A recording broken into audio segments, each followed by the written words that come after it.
Good evening and welcome to Springfield City Hall chambers. We're here tonight to draw attention to the efforts of our Senate delegation.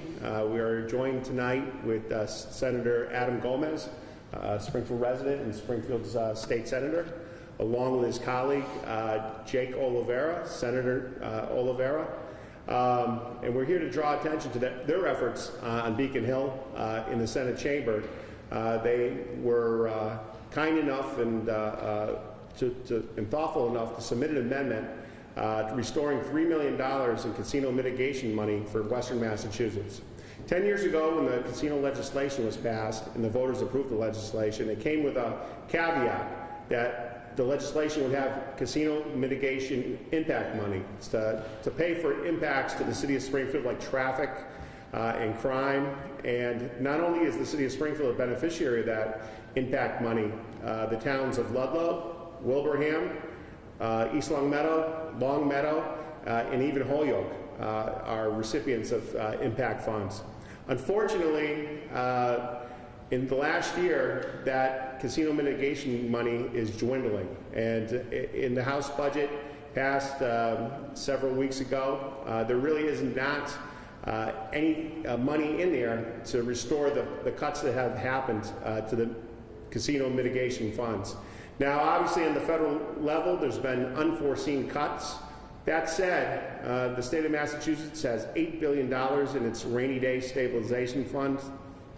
And next year, coming to the state of Massachusetts, is the World Cup soccer matches by FIFA. And there was included in the House budget $10 million for mitigation funds for FIFA soccer. And so as city councilors, we are basically of the mindset, if there's mitigation money for FIFA soccer, why shouldn't there be mitigation money for the city of Springfield in Western Massachusetts? And so we're here tonight to have an emergency city council meeting at 5 o'clock where we're passing a resolution in support of Senator Gomez's efforts and Senator Oliveira's efforts to restore casino funding to Springfield and Western Massachusetts. Now, I'm joined here tonight by my colleagues, and I'm going to have my colleagues in the City Council speak briefly. Then I'm going to have the senators come up and they can give us a synopsis of what's going to happen tomorrow in the budget debate. To my left, we have Ms. Maria Perez, Ward 1 City Councilor. Ms. Perez, if you want to say a few words. I just want to give personally thanks for Senator Adam Gomez and Jake Oliveira to taking the leadership of fighting for this cause, because it's a very, very well-needed cause. When it comes to the neighborhood that I represent, it means a lot. Thank you so much. We have Mr. Victor Davila. Thank you, Councilor Curran. Good afternoon, everybody. I'm Springfield City Councilor Victor Davila from Forest Park, and I also joined this effort. As we all know, the state of Massachusetts is going to be losing approximately $3 billion in federal cuts. And it's going to be a matter of time before here in the city of Springfield that we feel the impact. This money, this MGM mitigation money, should have never been taken out. We really need that money, and we can do a lot of work here in the city of Springfield with those $3 million. So my compliments to Senator Oliveira and Senator Gomez for leading this charge, and I will be very happy to support these efforts. Thank you, everybody, and God bless. Next, Ward 5 City Councilor, LeVar Click-Bruce. Thank you, Councilor Curran. Also, I'm going to echo what my colleagues already said to Senator Oliveira and Senator Gomez. I truly thank you for your efforts on bringing this to our attention and making sure Western Mass is always to the forefront in what you all do on Beacon Hill. So it's truly appreciated. We all know what this money does. At a time like this, funds are being taken from our city. It's totally unacceptable. So we're asking, I'm glad to join this effort. Because with the food costs and all the things that's going on in our city, we cannot afford to lose any money. I don't care if it's $1. We can't afford it as a city. We need to keep every dollar in our city, in our backyard, to make sure our residents and our local delegates who actually need this to continue their operations, quite frankly. So we need this money. Again, I echo back to my senators for thinking of Springfield, and thank you, Councilor Curran, for picking this up on the City Council. Thank you. Next, we have Ward 3 City Councilor Melvin Edwards.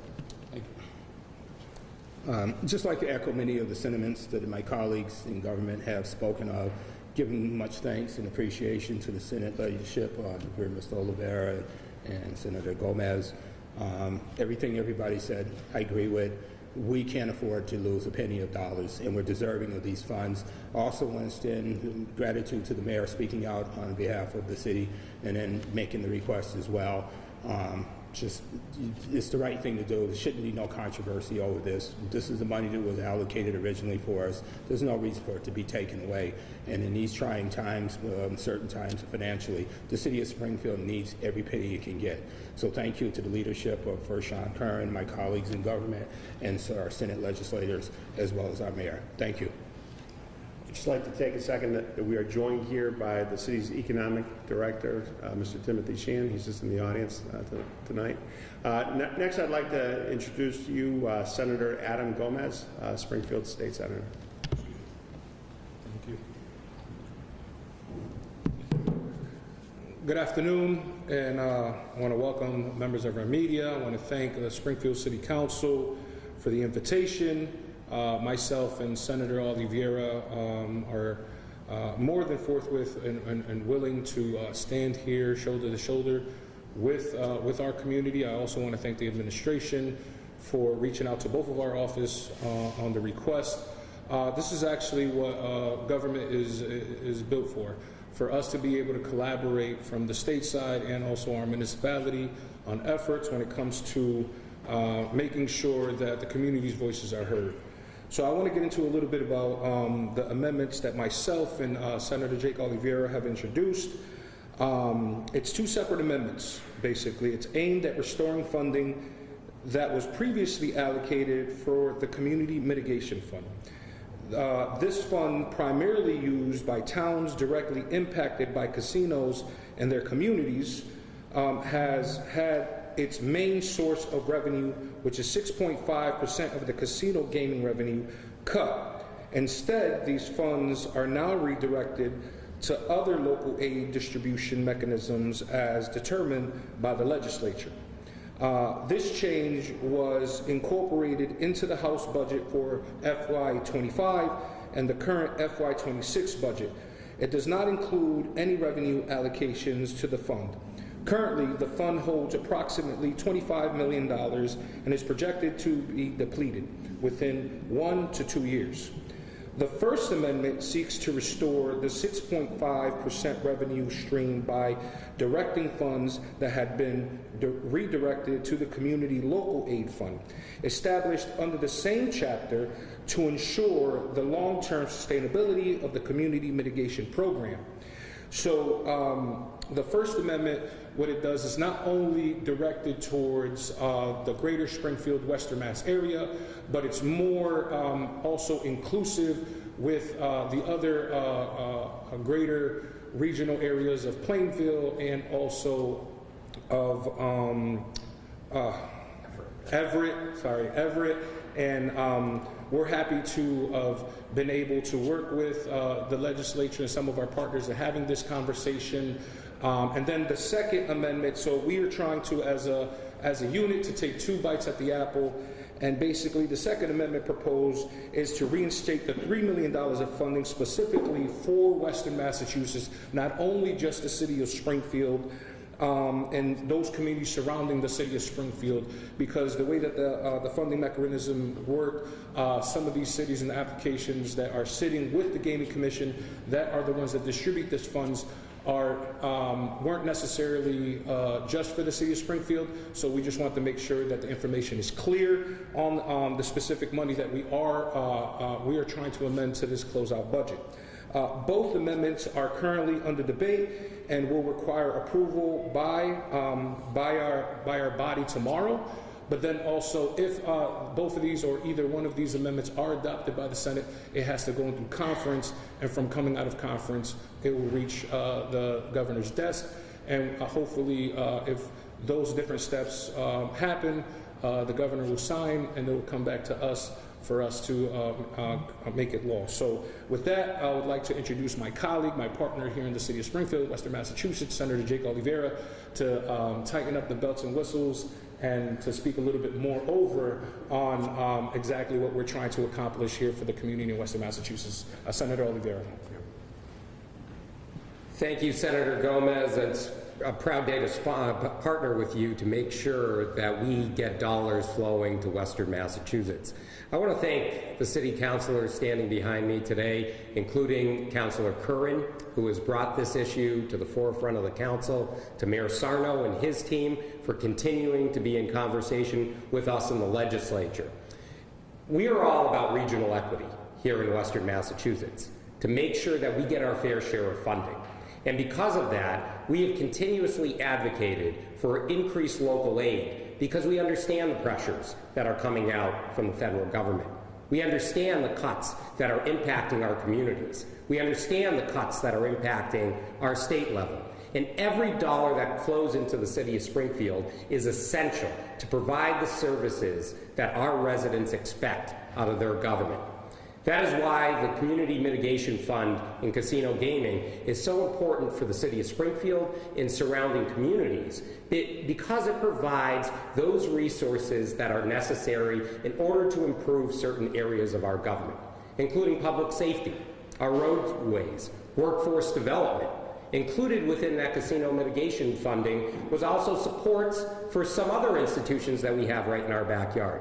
Things like HCC right up the road that has a program focused on supporting workers that might be coming down and working at MGM. Whether it's the Hamilton County District Attorney's Office that also receives community mitigation dollars. When we look at the Attorney General's Office that can help with enforcing some issues and also making sure people who are facing addiction to gambling have some recovery. That's what community mitigation funds do. They provide those extra resources for communities like Springfield that host a casino, communities like Everett in the eastern part of the state, communities like Plainville. Those are all eligible for these community mitigation funds. I will say, and Councilor Curran brought it up, the Senate did not include the proposal for World Cup soccer within our Ways and Means proposal. We'll be debating amendments tomorrow. Obviously, some of our colleagues would like to see money for that, but we will continue to make our case before the legislature and our colleagues that funding needs to flow to our cities and towns. That's why we were proud this last budget cycle to have record investments in unrestricted local aid that communities can use to actually help with the services they provide. We also did something that was very unique in the last 30 years, which is expand the pot of funds for something called Chapter 98, which goes for our roads, bridges, and sidewalks here in the city of Springfield. In fact, here in the city of Springfield, it went from about $3.5 million this fiscal year to nearly $6.3 million, a 75% increase.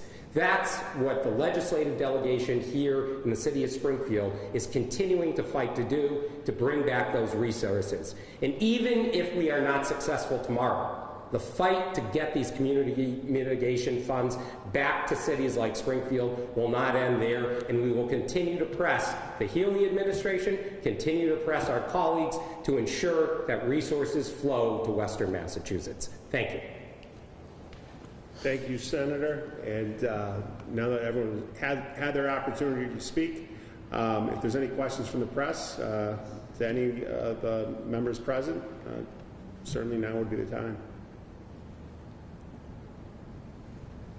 So with that, we appreciate you coming to the Springfield City Chambers, and we thank you very much for your time and your coverage of this story as is important to the city of Springfield as our progress moving forward.